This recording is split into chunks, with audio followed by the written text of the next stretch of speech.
All right, let's make a fancy malt liquor video. I had the most interesting thing. I mean, it's interesting to me.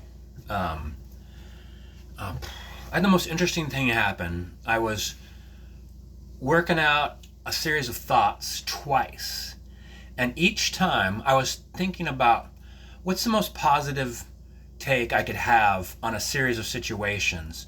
And each time, right when I started thinking like, oh, well, I mean, what is safe? I mean, like, going to, taking a shower, like a lot of people get injured in the bathroom. It's the most dangerous room of your house. Oh, well, driving to work, sure, you could get attacked on public transportation, but you could also die in a traffic accident. And my train of thought of all the progress I was making went completely out the window. I couldn't figure out. Now I can, in retrospect, now I realize how I derailed my train of thought. But I found it so telling that I was literally thinking about life as a video game, then positive actions are like a skill tree, and you unlock opportunities. Oh, let's drink a beer while we're doing this. Let's have some delicious malt liquor. Mickey's fine malt liquor. Put my cap in my pocket that doesn't exist because I'm right next to a trash can. Yeah, this doesn't have pockets on the front. All right, malt liquor.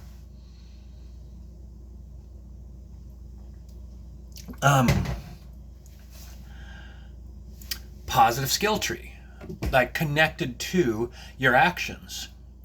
And the second I got distracted off to the negative skill tree of sure you could get killed on your way to work on the freeway, my positive skill tree like just vanished from my brain. Let's try again. So you want to go do something. I want to go do something. I want to unlock buying property. So the game starts with I've sold my house. There's all my stuff and whatnot, and I'm like, okay, stuff goes in storage, closest storage to my house. Let's not make things hard on ourselves.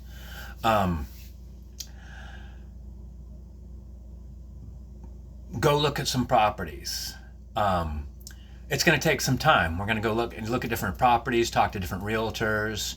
I'm going to have to like walk the property lines. Like, does this have a deed on it? Are there easements on it and things like that? But while I'm doing that, that's the skill tree, buying property. But there's side branches that you can't see. You have to unlock them.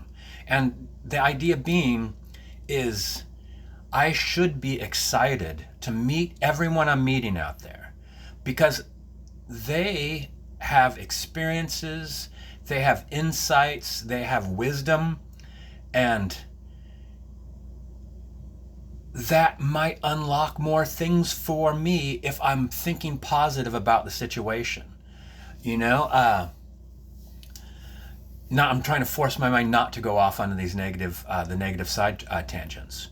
So, but also this is going to take a while, like searching for the property, going to get septic in, you have to file a permit. That takes like 2-3 weeks. When can the guy get out there or whoever get out there, company get out there? They have to drill some test places. They have to send the soil samples in, a couple days, couple weeks, 4 weeks, maybe. What are you going to do for a month? Second skill tree, buying a boat. And also visualizing what this boat is. It's going to be a Catalina 25. It's going to be beautiful, clean inside, clean outside. A couple bought it. They turned down the soup a little bit. They loved it, but they don't get on it as often as they used to, and they're paying these fees. And they're like, they do get out, and they're getting out a lot this summer, but summer's the time to sell the boat. And I'm going to meet these people. They're going to have this great boat, and they've got all the things. It's all kind of dialed in. Like some things are kind of old, but there's like you could tell like they put a little stove in there, maybe a little teeny wood stove or a little teeny diesel heater in there. That's brass and it looks pretty. They put some old barometers, like some classic barometers, even though there's digital equipment, but because it looks nice, like they made it pretty inside. And I buy this boat from them, and they're like, well, so what are you going to do? And I'm like, well, I'm going to take it out Saturday and just try it out and see if I could do it. And they're like, well, we could come down if you're putting it in the water Saturday and give you a hand putting it in. And I'm like, would you like to come out actually with me? I mean, would you be interested in that? Like, we could have lunch out on the water. You could bring it back whenever you want. And you could kind of show me, like, what you learned on it. And they're like, yeah, that would be good. And then we end up spending the whole day there because they wanted to go sailing this summer. Like that positive skill tree, like unlocking the couple enjoys your company, misses their boat, and is excited you're excited about it. And then the skill tree goes out to the side, which is spend the day with them, which might be the end of it. It might be like, well, here's our number. Give us a call if you ever have any questions or problems. And it might lead to more things like we're a part of a sailing club. Did you want to come out because we got a bigger boat, or we figured it was cheaper to join a club where you could rent boats, and we're all going to do a little regatta, and we go out to this island and we have barbecue and have a couple beers, and then we all camp, and in the morning we all head back. I'm like, yeah, I'd like to do that. And then meanwhile, I'm like, I get the call. Like, what is it? Okay, I'll be right out.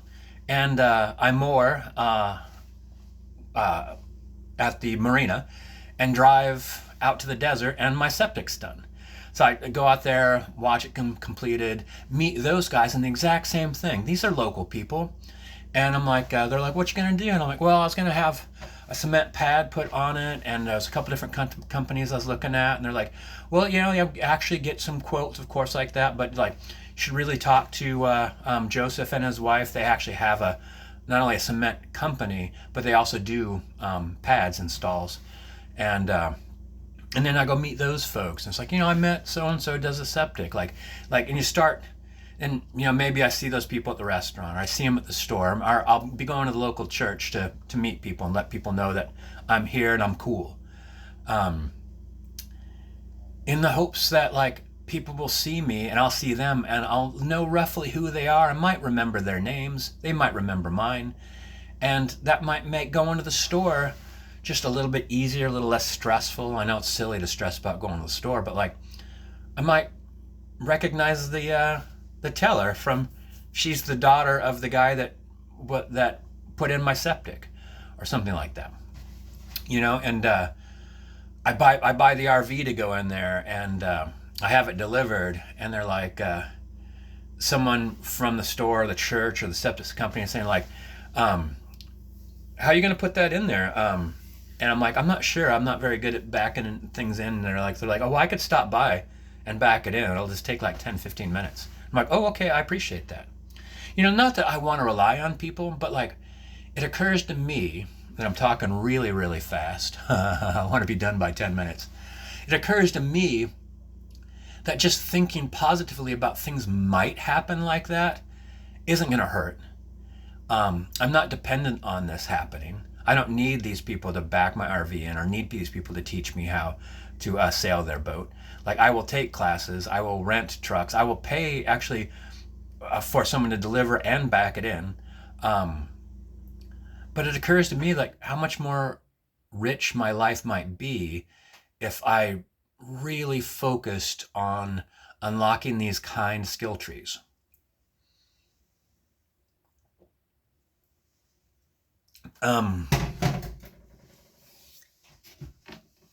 Because like the thing about envisioning stuff, like there's that one test where they had people like practice for 10 minutes a day shooting hoops, and they had people envision shooting hoops for 10 minutes a day, and they had a baseline of how many hoops they could make, and it pretty much came out as even improvement. So like visualizing success seemed very similar to the physical aspect of having success.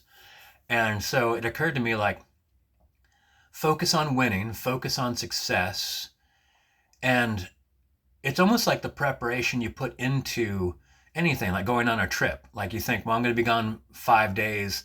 I'm going to put 5 pairs of socks in there. I'm going to throw in an extra. Like, you are preparing for success, preparing a little bit in case some socks get wet. But like, you lay the groundwork for this to happen. Like when they say like, oh, well, if you need any help on Saturday, like already in my mind, I was thinking like, it'd be really nice. These people seem cool. It'd be nice if we could go sailing together sometime. And then next thing they're like, well, we could help you get it in. And I'm like, oh, hey, would you like to go out with me? And like, we could have some lunch, bring it back to your car whenever you want. Like, sure. And then whenever they're like, let's go, oh, I'll show you, we could go up to this one island. I'll show you this one island. It's all day, it's a blast. But like, ordinarily, I wouldn't pick up on that because I'm not an overly social person. But if I think about these possibilities, about these successes, then when I see that door open a crack, I'm like, oh, I recognize this door. I've thought about it. And now I'm ready to, 10 minutes, 11 minutes. Now I'm ready to seize the opportunity, as opposed to being like shocked, surprised, uncomfortable. And then when the septic people left, I'm like, oh, I really wish I would have asked them more questions about how long they've lived here.